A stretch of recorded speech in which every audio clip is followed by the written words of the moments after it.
Hello, എൻ്റെ പേര് പൂജ. ഇതുപോലത്തെ സിമ്പിൾ കുക്കിംഗ് വീഡിയോസിനായിട്ട് എൻ്റെ ചാനൽ സബ്സ്ക്രൈബ് ചെയ്യുക. പൂജ എലിഷ്. ടിക്ക മസാലയുടെ ചേരുവകൾ എന്താ നമുക്ക് നോക്കാം.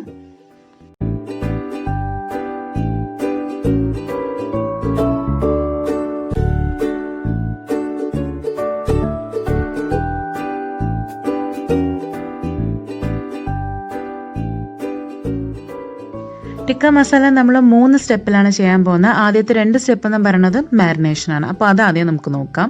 അപ്പോൾ ഫസ്റ്റ് മാരിനേഷൻ എന്ന് പറയുന്നതിൽ നമ്മൾ chicken 1 table spoon ginger garlic paste, 1 നുള്ള് മഞ്ഞൾപ്പൊടി, 1 ടീസ്പൂൺ കുരുമുളക് പൊടി, 2 ടീസ്പൂൺ ഗരം മസാല പൊടി, 2 ടീസ്പൂൺ മല്ലിപ്പൊടി, 1 ടീസ്പൂൺ മുളക് പൊടി, 1 ടീസ്പൂൺ ചിക്കൻ മസാലപ്പൊടി, ഇതെല്ലാം കൂടി മിക്സ് ചെയ്ത് ഒരു 15 മിനിറ്റത്തേക്ക് നമ്മൾ മാറ്റി വയ്ക്കുക.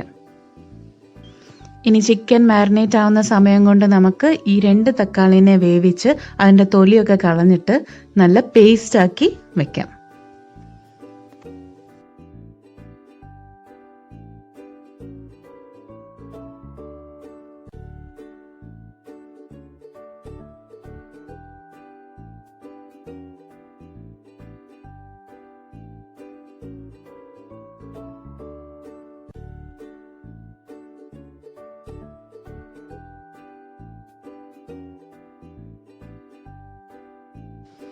അടുത്ത മാരിനേഷന് സമയമായി. അപ്പോൾ ഇതിലോട്ട് ഇനി 3 ടീസ്പൂൺ തൈരും പിന്നെ 2 ടീസ്പൂൺ ടിക്ക മസാല.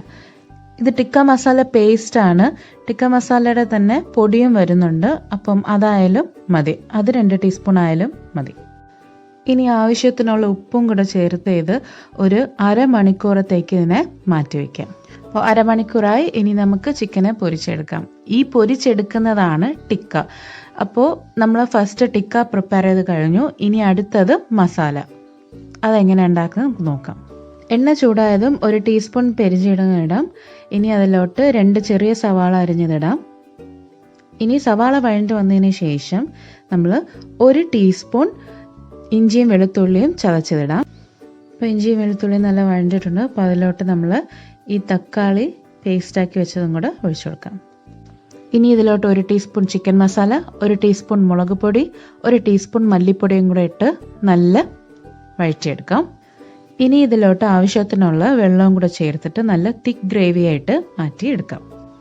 നമ്മൾ ചിക്കൻ ഫ്രൈ ചെയ്തപ്പോൾ അതിൽ ഓൾറെഡി ഉപ്പ് നമ്മൾ ഇട്ടിട്ടുണ്ട്. അപ്പോൾ ഇതിലോട്ട് ഗ്രേവിക്ക് മാത്രം ആവശ്യമുള്ള ഉപ്പും 1 ടീസ്പൂൺ ടിക്ക മസാലയും കൂടെ ഇട്ട് അതിൻ്റെ കൂടെ തന്നെ നമ്മൾ ഫ്രൈ ചെയ്ത് വെച്ച ചിക്കനും കൂടെ ഇട്ട് നല്ല ഇളക്കി എടുക്കാം.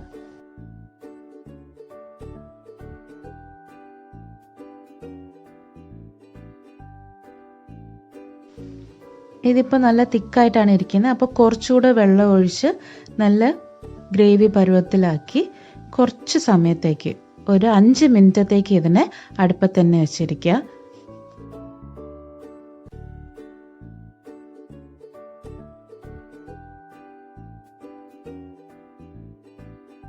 ഇതിൻ്റെ ഗ്രേവി നല്ല തിക്കായി തുടങ്ങി. നമ്മൾ ഒഴിച്ച എണ്ണയെല്ലാം സൈഡിലായി വരാൻ തുടങ്ങി. സോ ഇതിപ്പോൾ നല്ല വെന്ത് കഴിഞ്ഞു. അപ്പം ഇതിനെ നമ്മളൊരു സെർവിങ് ബൗളിലോട്ട് മാറ്റാം.